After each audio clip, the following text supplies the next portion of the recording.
Welcome QK speed news. Kerala assembly ఎన్నికల ప్రచారంలో CM Revanth Reddy 6 గ్యారంటీల అమలుపై మాట్లాడారు. తెలంగాణకు వచ్చి ప్రజలను అడిగితే తమ ప్రభుత్వం ఎలా పనిచేస్తుందో స్పష్టంగా తెలుస్తుందని అన్నారు. ప్రతి ఏడాది 18,000 కోట్ల రూపాయలను రైతు భరోసా కోసం కేటాయిస్తున్నామని తెలిపారు. రైతుల ఆదాయం పెంచేందుకు పథకాలను సమర్థంగా అమలు చేస్తున్నామని చెప్పారు. ఒకే ఏడాదిలో 67,173 ప్రభుత్వ ఉద్యోగాలను కల్పించడం తమ ప్రభుత్వ నిబద్ధతకు ఉదాహరణ అని పేర్కొన్నారు.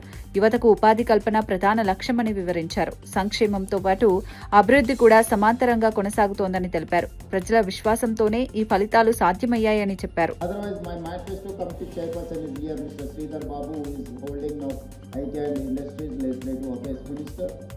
I will ask my minister to accompany you and your team. CPI MLA Kunamneni Sambasivarao Congress ప్రభుత్వ పనితీరుపై తీవ్ర అసంతృప్తి వ్యక్తం చేశారు. కొత్తగూడెం బస్టాండ్లో జరిగిన కార్యక్రమంలో మాట్లాడిన ఆయన పరిపాలనలో లోపాలను ప్రస్తావించారు.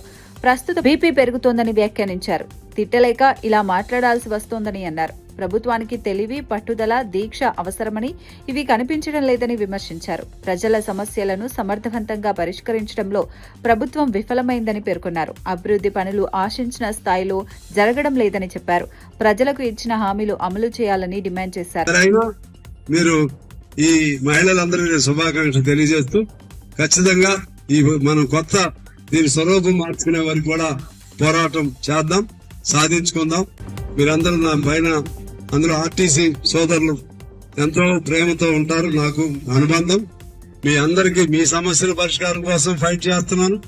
అలాగే మన ప్రాంత అభివృద్ధి కోసం కూడా ఫైట్ చేస్తూ మీ అందరికి శుభాకాంక్షలతో సెలవు తీసుకుంటున్నాను.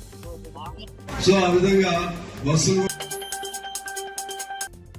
మూసీ నది సుందరీకరణ పేరుతో ప్రభుత్వం అసలు సమస్యను పక్కదారి పట్టిస్తోందని ఎమ్మెల్సీ దాసోజు శ్రవణ్ విమర్శించారు. సోమాజిగూడ ప్రెస్ క్లబ్లో విద్యార్థి సంఘాల ఆధ్వర్యంలో నిర్వహించిన రౌండ్ టేబుల్ సమావేశంలో మాట్లాడారు. మూసీ అభివృద్ధికి తమకు వ్యతిరేకత లేదని, కానీ ప్రజల జీవనాధారాలను నాశనం చేసే విధానాలను వ్యతిరేకిస్తున్నామని స్పష్టం చేశారు. పునరుద్ధరణ పేరుతో ప్రజలపై భారాలు మోపకూడదని సూచించారు. సరైన ప్రణాళికతో అభివృద్ధి చేపట్టాలని అన్నారు. ప్రజల అభిప్రాయాలను పరిగణలోకి తీసుకుని నిర్ణయాలు తీసుకోవాలని కోరారు. దీర్ఘకాల ప్రయోజనాలను దృష్టిలో ఉంచుకోవాలని సూచించారు. రివైవ్ చేయాలన్నా వద్దా, మూసీకి మద్దతుదారులా వ్యతిరేకదారులా అని చెప్పని మూసీకి మనకు మధ్యన పంచాయతీ పెట్టినట్టుగా ఒక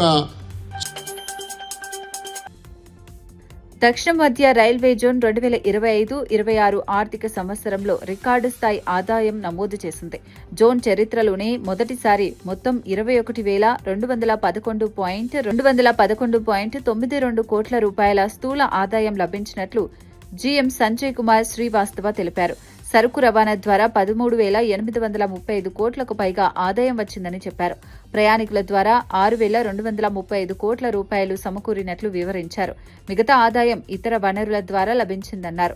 గత ఏడాదితో పోలిస్తే 3.12% వృద్ధి నమోదైనట్లు తెలిపారు. సేవల విస్తరణ, నిర్వహణ మెరుగుదల వల్ల ఈ ఫలితాలు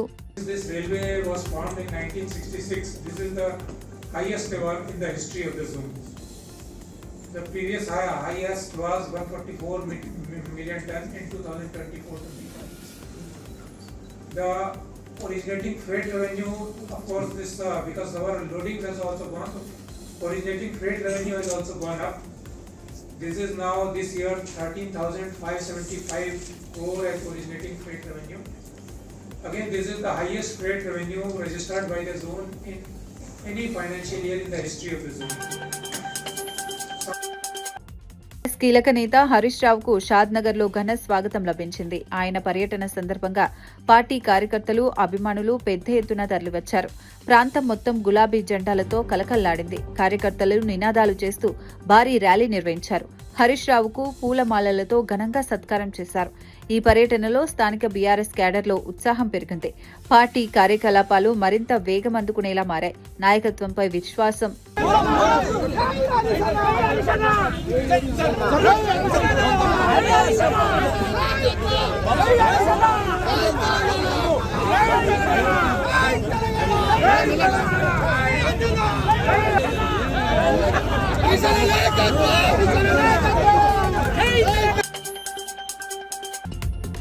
తెలంగాణ అభివృద్ధికి తానే పునాది వేశానని ఏపీ సీఎం చంద్రబాబు నాయుడు పేర్కొన్నారు. ఆ ప్రాంతానికి ఎప్పుడూ అన్యాయం చేయలేదని స్పష్టం చేశారు. రాష్ట్ర విభజన సమయంలో 2 రాష్ట్రాలకు సమాన న్యాయం జరగాలని కోరుకున్నట్లు తెలిపారు. అమరావతికి చట్టబద్ధత రావటం 5 కోట్ల ఆంధ్రుల విజయం అని పేర్కొన్నారు. కేంద్ర ప్రభుత్వం ఈ విషయంలో సహకరించిందని వివరించారు. పోలవరం ప్రాజెక్టు కోసం 7 ముంపు మండలాలను ఆంధ్రప్రదేశ్లో కలపాలని అప్పట్లో పట్టుబడినట్లు గుర్తు చేశారు. అభివృద్ధి అంశంలో ఎప్పుడూ సమన్యాయం పాటించాలని తన అభిప్రాయాన్ని వెల్లడించారు. రాష్ట్రాల మధ్య సౌహార్దం కొనసాగాలని అన్నారు.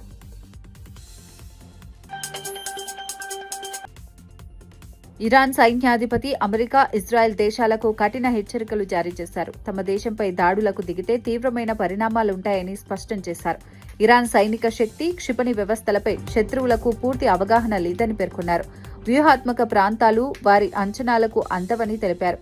ఏ దాడినైనా తిప్పికొట్టే సామర్థ్యం తమకు ఉందని వెల్లడించారు. చేసిన తప్పులకు పూర్తి పరిణామాలు امید نداشته باشید که مراکز تولید موشک‌های راه